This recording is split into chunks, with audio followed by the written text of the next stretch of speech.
8টা 5টা 6টা বাপৰে ইমান ৰাতিপুৱা আহিলে ঘৰত চাহ জলপান কোনে বনালে কি চাহ জলপান আজি বনিলে না নবনিলে কোনোবাই মোক কৈছে যে ৰাতি শুৱাই নাই বোলে কিছুমানে সোনকালে আহিবৰ কাৰণে হয় নেকি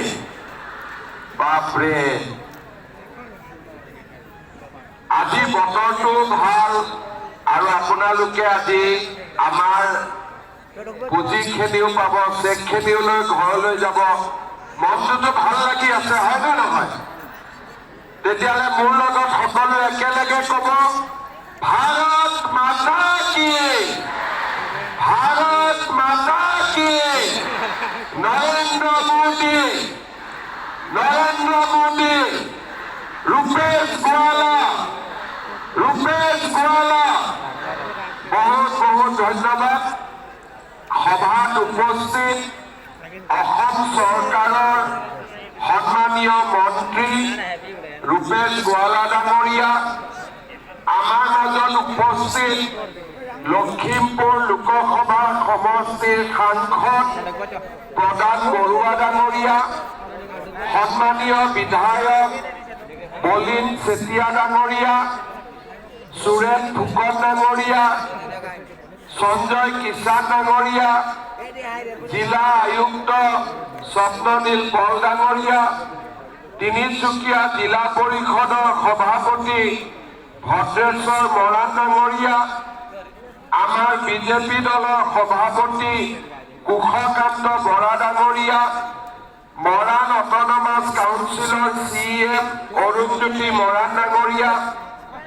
ডুমডুমা মিউনিচিপাল বৰ্ডৰ চেয়াৰপাৰ্চন কান্তা ভট্টাচাৰ্যী ডাঙৰীয়ানী মূলেন্দ্ৰ মৰাণ ডাঙৰীয়া উপস্থিত আই মাতৃসকল আৰু আজিৰ সভাত উপস্থিত সন্মানীয় সুধীবৃন্দ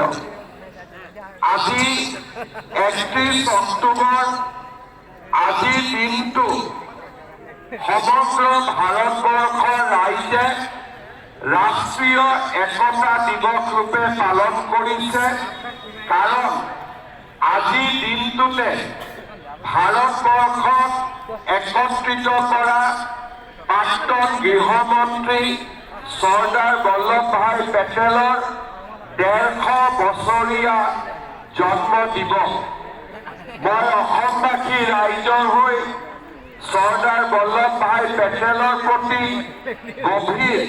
শ্ৰদ্ধাঞ্জলি জ্ঞাপন কৰিছো আজি আমাৰ ডুমডুমা সমষ্টিত মহিলা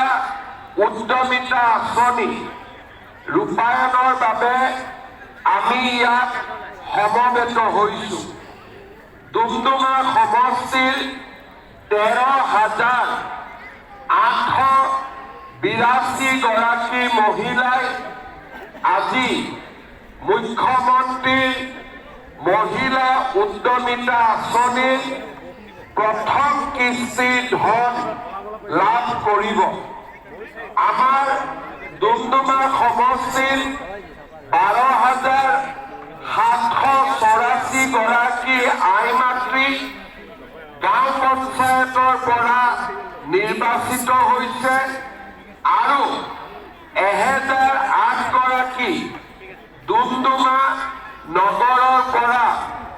এই আঁচনিৰ বাবে নিৰ্বাচিত হৈছে মই সকলো আই মাতৃকে আজিৰ এই সুন্দৰ দিনটোৰ বাবে অভিনন্দন জনাইছো যোৱাকালি আমি শদিয়ালৈ আহিছিলো শদিয়াতো আই মাতৃসকলক মহিলা উদ্যমিতাৰ ধন আমি বিতৰণ কৰিছিলো কেইটামান দিন আগতে মাৰ্ঘেৰিটা আৰু তিনিচুকীয়া সমষ্টিটো আমি এই আঁচনিৰ ধন বিতৰণ কৰিছিলো তিনিচুকীয়া জিলাত ডিগবৈ আৰু মাকুম সমষ্টিটো আমি অনাগত দিনত এনেকৈ আই মাতৃসকলক নিমন্ত্ৰণ কৰি আমি মুখ্যমন্ত্ৰীৰ মহিলা উদ্যমিতা আঁচনিৰ পুঁজি বিতৰণ কৰিম। আজি দিনটোত আমি ডুমডুমা সমষ্টিৰ বাবে 182 কোটি টকাৰ বিভিন্ন উন্নয়নমূলক আঁচনিৰো শুভাৰম্ভ কৰিছো, যাৰ বিষয়ে মই আপোনালোকক অলপ পিছতে উল্লেখ কৰিম। আই মাতৃসকল, মুখ্যমন্ত্ৰীৰ মহিলা উদ্যমিতা আঁচনি মানে কি? আমি যেতিয়া এই আঁচনিটো প্ৰথম প্ৰপত্ৰ বিতৰণ কৰিছিলো